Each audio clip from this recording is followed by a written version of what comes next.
Hello friends, स्वागत करता हूं आपका अपने YouTube चैनल संघर्ष क्लास में। जी हाँ दोस्तों, अभी तक मेरे चैनल को सब्सक्राइब नहीं किया तो जल्दी से सब्सक्राइब कर लीजिए, साथ में बेल आइकन बटन जरूर दबा दीजिए जिससे कि मेरी सही वीडियो आप तक पहुंचती रहे। चलिए आज की क्लास की शुरुआत करते हैं। बात करते हैं हिंदी के प्रश्नों की। तो हमारा पहला प्रश्न है, निम्नलिखित में से नासिक व्यंजन होता है। अगर ऑप्शन की बात करें, ऑप्शन ए प्रत्येक वर्ग का पहला वर्ण, ऑप्शन बी प्रत्येक वर्ग का तीसरा वर्ण, ऑप्शन सी प्रत्येक वर्ग का चौथा वर्ण, ऑप्शन डी प्रत्येक वर्ग का पांचवा वर्ण। देखिए हम बात करें प्रत्येक वर्ग का मतलब क्या है, तो यहां से का या देखिए कचट तब क्या कचट तब, ठीक है।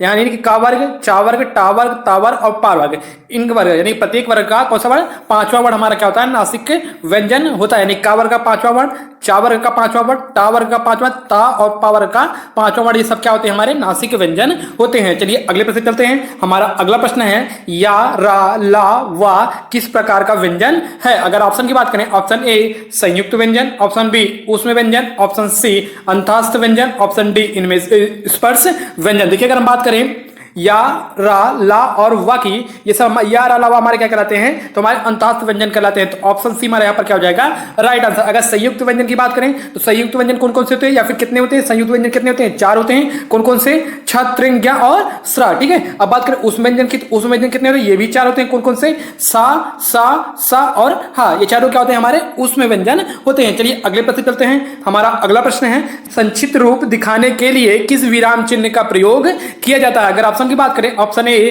प्रश्नवाचक चिन्ह, ऑप्शन बी विराम चिन्ह, ऑप्शन सी विवरण चिन्ह, ऑप्शन डी लाघव चिन्ह। तो संक्षिप्त रूप दिखाने के लिए किस विराम चिन्ह का प्रयोग किया जाता है, लाघव चिन्ह का। तो ऑप्शन डी हमारा राइट आंसर हो जाएगा। अगर इसका चिन्ह की बात करें कैसा था, जीरो की तरह होता है, ठीक है। चलिए अगले प्रश्न चलते हैं। हमारा अगला प्रश्न है, अध्यक्ष शब्द में उपसर्ग है। अगर ऑप्शन की बात करें, ऑप्शन ए अध, ऑप्शन बी अधि, ऑप्शन सी अधि, ऑप्शन डी अति। तो अध्यक्ष शब्द में उपसर्ग की अगर हम बात करें, कौन सा उपसर्ग है, तो अधि उपसर्ग है। ऑप्शन सी हमारा यहाँ पर क्या हो जाएगा, राइट आंसर। चलिए अगले प्रश्न चलते हैं। हमारा अगला प्रश्न है, दो भिन्न भाषाओं के मेल से बना शब्द कहलाता है। अगर ऑप्शन की बात करें, ऑप्शन ए देशज, ऑप्शन बी विदेशज, ऑप्शन सी संकर, ऑप्शन डी तद्भव। देखिए अगर हम बात करें दो भिन्न भाषाओं के मेल से बना शब्द को क्या कहते हैं, तो संकर शब्द कहते हैं। तो ऑप्शन सी हमारे यहाँ पर क्या हो जाएगा, राइट आंसर। चलिए अगले प्रश्न चलते हैं। हमारा अगला प्रश्न है, निम्नलिखित शब्दों में बहुवचन शब्द नहीं है। मैं क्या बताना है, इसमें से कौन सा बहुवचन शब्द नहीं है। अगर ऑप्शन की बात करें, ऑप्शन ए पुस्तकें, ऑप्शन बी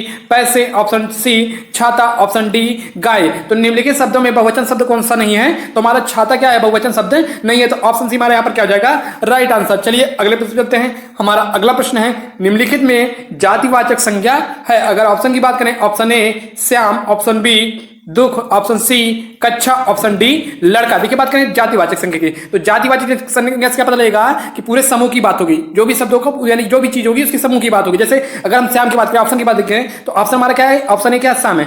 श्याम क्या है, यहाँ पर व्यक्तिवाचक संज्ञा हो जाएगा। यहाँ पर क्या हो जाएगा, हमारा व्यक्तिवाचक संज्ञा। अगर दुख की बात करें, दुख क्या है, भाव है, तो यहाँ पर क्या हो जाएगा, हमारा भाववाचक संज्ञा। अगर हम बात करें कक्षा की, ऑप्शन सी यानी क्या, कक्षा की बात करें, कुछ लोगों का क्या होगा, समूह होगा।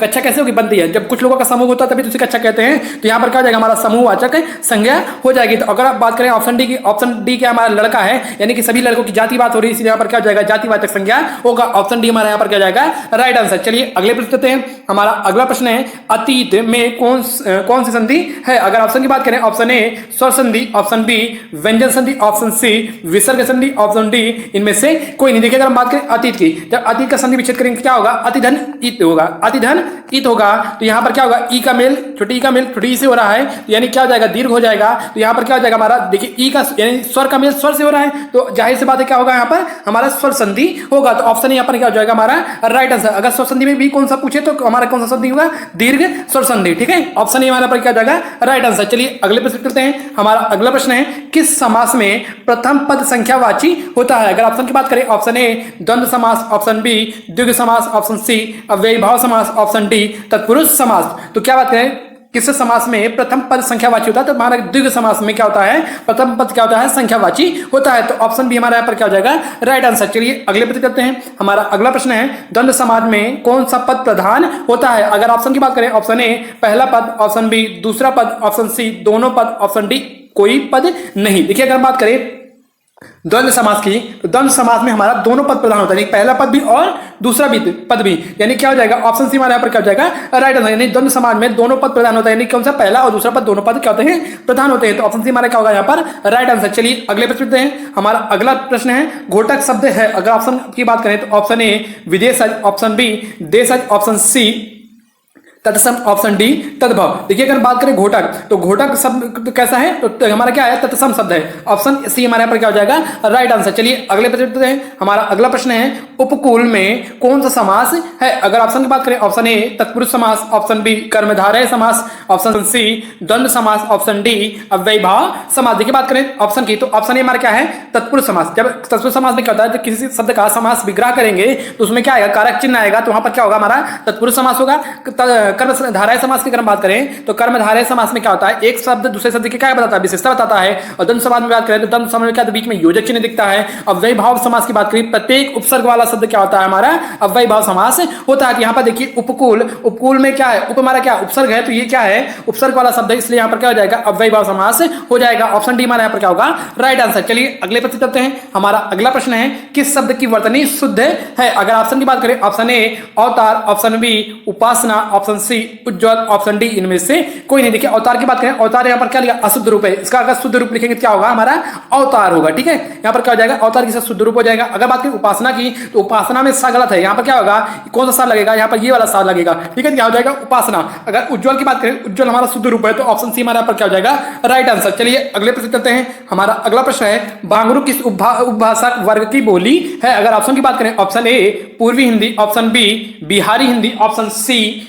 राजस्थानी हिंदी, ऑप्शन डी पश्चिमी हिंदी। देखिए अगर हम बात करें पूर्वी हिंदी की, तो पूर्वी हिंदी के अंदर कौन कौन से आते हैं, तो पूर्वी हिंदी के अंदर हमारे अवधी, कौन कौन से अवधी, बघेली और छत्तीसगढ़ी, ये तीन हमारे क्या आते हैं पूर्वी हिंदी के अंदर। बिहारी हिंदी की अगर बात करें तो बिहारी हिंदी के अंतर्गत तीन बोलियां आती हैं, कौन कौन सी मगही, मैथिली और भोजपुरी, ये तीनों हमारी क्या आती है बिहारी हिंदी के अंदर। अगर राजस्थानी हिंदी की बात करें तो राजस्थानी में चार बोलियां आती हैं, कौन कौन सी जयपुरी, मेवाती, मालवी और मारवाड़ी, ये चारों हमारी कहाँ आती हैं राजस्थानी के अंदर आती हैं। अगर पश्चिमी की बात करें, पश्चिमी के अंदर 6 बोलियां आती हैं, कितनी आती हैं 6 बोलियां, याद रखिए कौन कौन सी खड़ी बोली, ब्रजभाषा, कन्नौजी, बुंदेली, हरियाणवी या फिर बंगारू, और उसके बाद एक और है दक्कनी, ठीक है। तो बंगारू किस उपभाषा का वर्ग की बोली है, तुम्हारी पश्चिमी हिंदी की बोली है। अगर ऑप्शन की बात करें ऑप्शन डी हमारे यहाँ पर क्या हो जाएगा राइट आंसर। चलिए अगले प्रश्न चलते हैं। हमारा अगला प्रश्न है वाह भाई जो अन्य माता से उत्पन्न हुआ हो वाक्यांश के लिए एक शब्द होगा। अगर बात करें ऑप्शन की, तो ऑप्शन ए क्या है हमारा औरस, ऑप्शन बी अन्योदर, ऑप्शन सी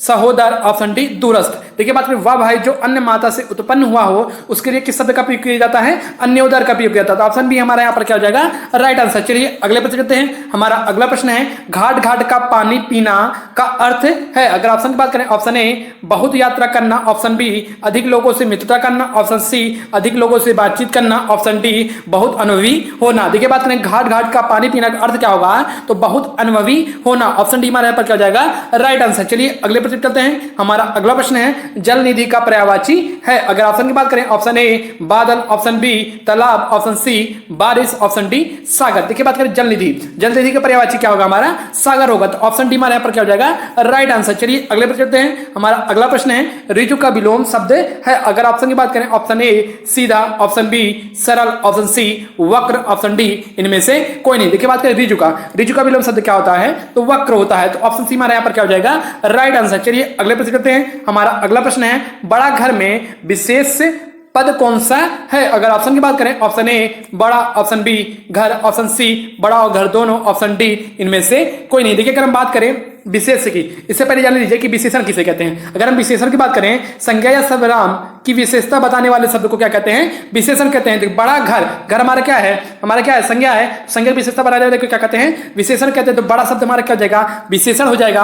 अब बात करते हैं विशेष की, तो विशेष किसे कहते हैं विशेष हमारा विशेषण शब्द जिस संज्ञा या सर्वनाम की विशेषता बताता है उसे क्या कहते हैं विशेष कहते हैं। तो विशेषण हमारा क्या है यहाँ पर हमारा बड़ा क्या विशेषण है, और विशेषण किसकी विशेषता बता रहा है घर की, यही हमारा क्या हो जाएगा हमारा विशेष से हो जाएगा। तो ऑप्शन बी हमारा यहाँ पर क्या होगा राइट आंसर। अगर हम बात करें कि उससे बड़ा घर में विशेष पद कौन सा है, तो ऑप्शन बी, घर हमारा क्या हो जाएगा विशेष पद है। ऑप्शन बी हमारा क्या हो जाएगा राइट आंसर। अगर अगले प्रश्न चलते हैं, हमारा अगला प्रश्न है, इस घर में 5 लोग रहते हैं, वाक्य में कौन सा विशेषण है। अगर ऑप्शन की बात करें, ऑप्शन ए गुणवाचक, ऑप्शन बी परिमाणवाचक, ऑप्शन सी संख्यावाचक, ऑप्शन डी इनमें से कोई नहीं। देखिए अगर बात करें इस घर में 5 लोग रहते हैं, वाक्य में कौन सा विशेषण है। देखिए अभी तुम इससे पहले मैंने बताया विशेषण कहते हैं किसे कहते हैं, तो याद रखिए फिर से एक बार देख लीजिए कि संज्ञा या सर्वनाम की विशेषता बताने वाले शब्द को क्या कहते हैं विशेषण कहते हैं। अब उसमें कोई पूछे गुणवाचक, देखिए यहाँ पर याद करें 5 लोग है, क्या है यहाँ पर लोग क्या है हमारा सर्वनाम है, ठीक है। यहाँ पर लोग की विशेषता कौन बता रहा है 5 बता रहा है, क्या गिनती में है, तो याद करिए जब यहाँ पर गिनती दिखिए तो यहाँ पर क्या हो जाएगा संख्यावाचक विशेषण हो जाएगा। तो ऑप्शन सी हमारे यहाँ पर क्या होगा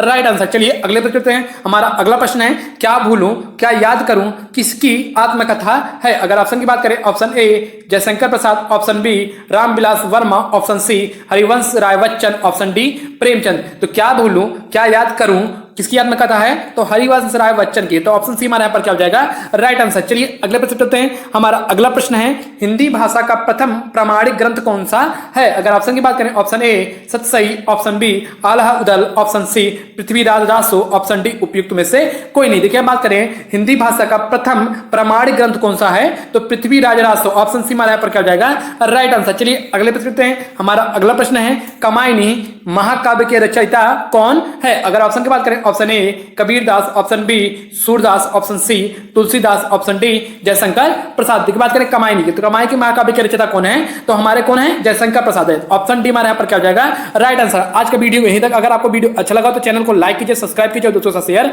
जरूर कीजिए।